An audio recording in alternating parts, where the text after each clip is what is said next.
বাটারটা যত গরম হবে মেল্ট হতে থাকবে আর কিন্তু পরোটাটা ইয়াম্মি হবে। Everyone, welcome back to my channel নিপার ঘর সংসার। নিপার ঘর সংসার আরেকটি ব্লগে তোমাদের অনেক অনেক স্বাগত। আশা করি যে যেখানে আছো ভালো আছো, সুস্থ আছো।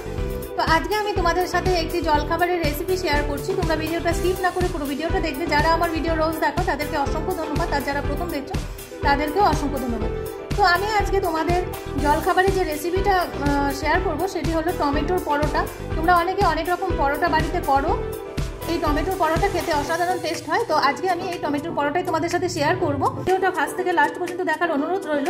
চলো দেখা যাক আজকে আমি টমেটোর পরোটা কিভাবে বানাচ্ছি। প্রথমে আমি কড়াই বসিয়ে দিয়েছি। এবার কড়াইয়ের মধ্যে দিয়ে দিচ্ছি 2 কাপ জল দিয়ে দিলাম। এর মধ্যে এই যে 4টে টমেটো রেখেছিলাম, এই 4টে টমেটো দিয়ে দিচ্ছি। 4টে টমেটো আমি 7 থেকে 8 মিনিট একটু বয়েল করে নেব, সেদ্ধ করে নেব। তার মধ্যে দিয়ে দিচ্ছি আমি একটুখানি নুন। এই নুনটা দিয়ে দিলে কি হবে, তাড়াতাড়ি সেদ্ধ হয়ে যাবে। এবার আমি ঢাকা দিয়ে দিলাম। 6 থেকে 7 মিনিট আমি টমেটোটাকে ভালো করে সেদ্ধ করে নেব। ফিরে এলাম 7 মিনিট পর। এবার ঢাকাটা উঠিয়ে, এর আগে একবার আমি ঢাকনা উঠিয়ে উল্টে দিয়েছিলাম। তো এবার দেখো আমার টমেটোটা সেদ্ধ হয়ে গেছে। এবার আমি গ্যাসটা অফ করে দিয়ে এই টমেটোগুলোকে ঠান্ডা জলে দিয়ে দেবো। টমেটোগুলোকে নামিয়ে নিয়েছি, বেশ ভালো নরম হয়ে গেছে। এই যে দেখো একদম নরম হয়ে গেছে। এবার আমি এগুলো ঠান্ডা জল দিয়ে দিচ্ছি এর মধ্যে। এবার টমেটোগুলো আমার ঠান্ডা হয়ে গেছে। এবার টমেটোগুলোকে আমি চুলে নিচ্ছি, চোচাটা ছাড়িয়ে নিচ্ছি। টমেটো সেদ্ধ করলে টমেটোর যে খোসাটা আছে সেটা কিন্তু এমনি থেকেই উঠে আসে। আর এইভাবে টমেটোর মুখটা একটু শক্ত থাকে, সেটা এইভাবে ছাড়িয়ে নিচ্ছি আমি। আর এই টমেটোর পরোটা কিন্তু খেতে দুর্দান্ত টেস্ট হয়। আমরা সকালে ব্রেকফাস্টে বা রাতে ডিনারে কিন্তু আমরা এই রেসিপিটা রাখতেই পারি। একটা ইউনিক রেসিপি টমেটোর পরোটা।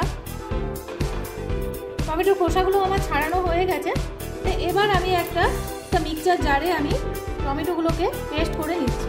এটা মিক্সচার জারে, যাদের মিক্সচার জার নেই বা তারা কিন্তু এটা চালনি দিয়ে তেলেও নিতে পারে। আর যাদের মিক্সচার জার আছে তারা তো মিক্সচার জারেই করে নেবে।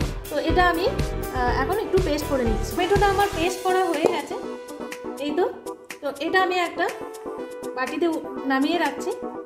একটা বোলের মধ্যে 1 বাটি আমি আশীর্বাদ আটা নিয়ে নিচ্ছি। আমি এটা আটা দিয়ে বানাবো, আর 1/2 বাটি আটা দিয়ে দিলাম। তো এখানে আমি মোট 1.5 বাটি আশীর্বাদ আটা দিয়ে দিয়েছি। তোমরা তোমাদের পরিমাণ মতো নিয়ে নেবে। আশীর্বাদ আটাটা কিন্তু খুব হেলদি, ময়দার থেকে আমরা আটাটা একটু হেলদি হয়, একটু ভালো হয় স্বাস্থ্যের পক্ষে। সেই জন্য এখানে আমি আটা ইউজ করছি। এখানে ময়দাও ইউজ করা যাবে। আমি এর মধ্যে 1 মুঠো ধনে পাতা কুচি করে দিয়ে দিচ্ছি। আমাদের কি হয়, একই রকম খেতে খেতে যখন ভালো লাগে না, তখন একটু ডিফারেন্ট ধরনের পরোটা বা ভাতের যে কোনো আইটেমই বলো, তখন কিন্তু খেতে ইচ্ছে করে। তো সেই জন্য এরকম নিত্য নতুন রেসিপি কিন্তু আমরা বানাতেই পারি। আমি একটা 1 মুঠো ধনে পাতা কুচি করে দিয়ে দিলাম। এখানে দিয়ে দিচ্ছি একটা লঙ্কা, গোটা লঙ্কা, এটাও কুচি করে দিয়ে দিচ্ছি। তো লঙ্কাটা তোমরা চাইলে দিতেও পারো। যখন বাচ্চারা খাবে, ছোট বাচ্চারা, তখন লঙ্কা কুচিটা মুখে পড়লে ঝাল লাগবে, সেই জন্য তোমরা স্কিপ করে যেতে পারো। আর যখন বড়রা খাবে তখন তোমরা এখানে লঙ্কা কুচিও ইউজ করতে পারো। এবারে দিয়ে দিচ্ছি আমি টেস্ট অনুসারে নুন, দিচ্ছি অল্প একটু হলুদ গুঁড়ো, কালারটা তাহলে সুন্দর আসবে। আর দিয়ে দিচ্ছি অল্প পরিমাণে লঙ্কার গুঁড়ো। আর আমি এখানে দিয়ে দিচ্ছি চাট মশলা। এখানে আমি পরিমাণ মতো চাট মশলা দিয়ে দিলাম। 1 চামচ চাট মশলা হবে, একদম ছোট চামচ দিয়ে দিয়েছি। তো 2 বার দিয়েছি, সেই জন্য এটা ধরলে 1 চামচই হবে। আর দিয়ে দিচ্ছি আমি সাদা তেল, আর দিয়ে দিচ্ছি আমি একটু চিনি। এবারে আমি এই সব শুকনো উপকরণগুলো ভালো করে মিশিয়ে নিচ্ছি। এখানে আটা ময়দা দুটোই ইউজ করতে পারো। আটা দিয়েও করা যায়, ময়দা দিয়েও করা যায়। আবার আটা ময়দা দুটোই কিন্তু একসাথে মিশিয়ে করা যায়, 1/2 আটা 1/2 ময়দা, এভাবে দিলেও কিন্তু ভালো হয়। তো আমার সব শুকনো উপকরণগুলো মেশানো হয়ে গেছে।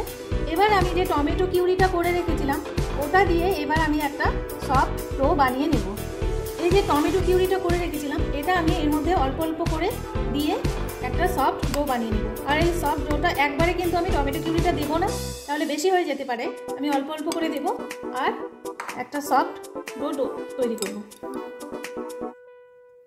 আমার আরেকটু লাগবে মনে হচ্ছে।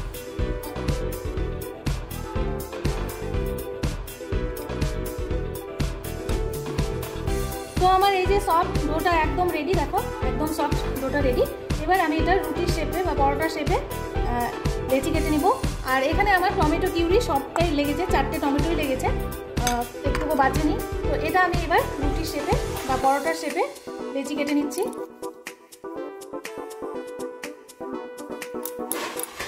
এই যে এইভাবে আমি সবগুলো লেচি কেটে নিচ্ছি।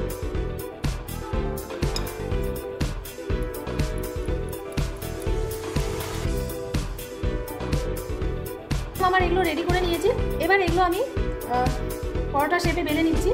তো অনেকেই অনেক রকমভাবে পরোটা করে, শেপ দেয়, কেউ গোল, কেউ চারকোনা, যার যেরকম মানে ভালো লাগবে সে সেরকম দিবে।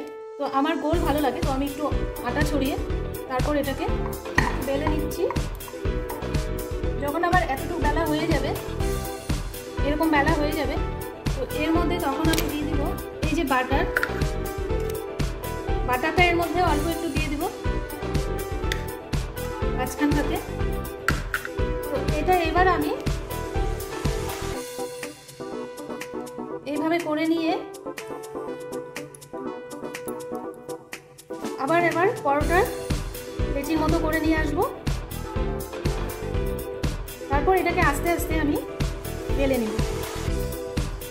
বাটারটা দিলে কি হয়, বাটারটা চারিদিকে গরম হবে, তত ছড়িয়ে যাবে, আর ভিতরটা এত সফট হবে, খেতে আরও টেস্ট হবে। তো বাটারটা তোমরা চাইলে স্কিপ করতে পারো।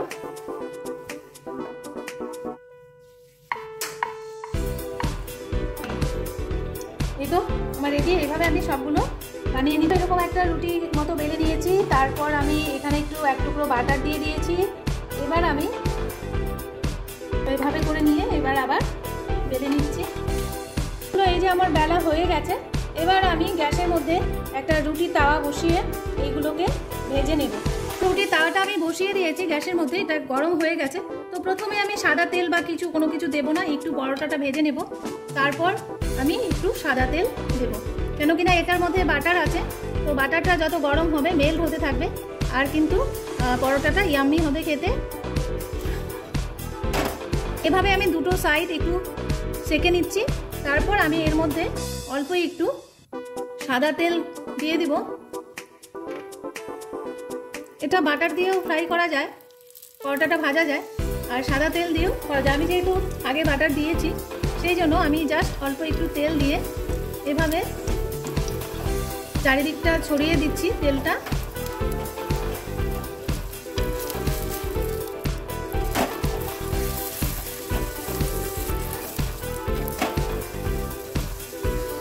দেখতেও কিন্তু খুব সুন্দর হয়, আর খেতেও কিন্তু খুব টেস্টি হয়। একবার তোমরা খেয়ে দেখতে পারো, মানে এত টেস্টি হয় টমেটোর পরোটা, না খেলে কেউ বুঝবেই না। আর এটা যদি এই পরোটাটা যদি কাউকে না বলে দাও এটা টমেটোর পরোটা, কেউ ধরতেই পারবে না যে এটা টমেটো দিয়ে বানানো হয়েছে। হয়ে গেছে দেখো। এই পরোটাটা কিন্তু নিরামিষ দিনে খেতে খুব ভালো লাগবে। অনেকের সপ্তাহে 2-3 দিন নিরামিষ থাকে বা রাতে ডিনারে বেশিরভাগ পরোটা রুটি খাওয়া হয়, তারা কিন্তু এই রেসিপিটা রাখতেই পারে। তো এই পরোটাটা আবার হয়ে গেছে। এইভাবে আমি সবগুলো পরোটা ভেজে নিচ্ছি। ধনেপাতা, বাটার, টমেটো স্মেলটা অসাধারণ লাগে। এটাও আমি একটু প্রথমে সেকে নিব, তারপর একটু সাদা তেল এর মধ্যে অ্যাড করব। আমার রেডি একদম দেখো টমেটোর পরোটা। এটা কিন্তু খেতে খুব দুর্দান্ত টেস্ট হয়। তো এটা যে কোনো কিছুর সাথে সার্ভ করা যায়, আচার, তারপর আলুর দম, পনির, যে কোনো কিছুর সাথে এটা সার্ভ করা যায়। আর এটা কিন্তু খেতে দুর্দান্ত টেস্ট হয়। এই দেখো এত সফট হয়েছে, একটু ঝাল ঝাল লাগবে, একটু ঝাল ঝাল মিষ্টি মিষ্টি, খেতে দারুণ লাগবে। এটা টক দই দিয়ে বেশি ভালো লাগবে। আমার এই টমেটোর পরোটাটা কেমন লাগলো তোমাদের, তোমরা অবশ্যই একটা লাইক করে কমেন্ট করে বলো। আর যারা নতুন বন্ধু দেখছো তারা অবশ্যই সাবস্ক্রাইব করে বেল নোটিফিকেশনটি অল করে রেখো, তাহলে আমার নিত্য নতুন ভিডিও, ব্লগ বা রেসিপি সবার আগে তোমাদের কাছে পৌঁছে যাবে। আর ভিডিওটা পারলে শেয়ার করো। তো আজকে এখানেই রাখছি। ভালো থাকবে, সুস্থ থাকবে। আবারও দেখা হবে নেক্সট কোনো ভিডিও, ব্লগ বা রেসিপির সাথে। ততক্ষণের জন্য টাটা।